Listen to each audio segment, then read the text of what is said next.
Right. Let's see now here. Kinetic energy.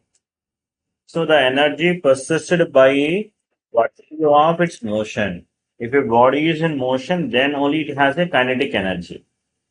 And if a body of mass is m, mass of the body, if I consider it as m, it is moving with a velocity v.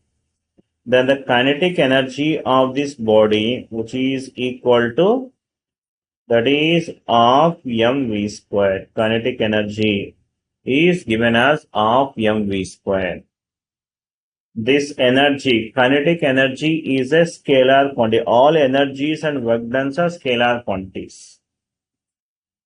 So, and this kinetic energy depends upon velocity. Velocity depends upon the frame of reference. So, if let us say you are moving on a bus, you are observing a friend inside a bus.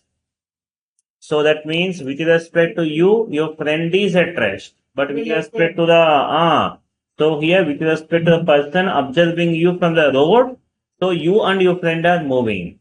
So that means what, tell me now here? So it depends upon the frame of reference. Velocity depends upon the frame of reference. And kinetic energy depends upon the velocity. That's why kinetic energy depends upon the frame of reference. Right.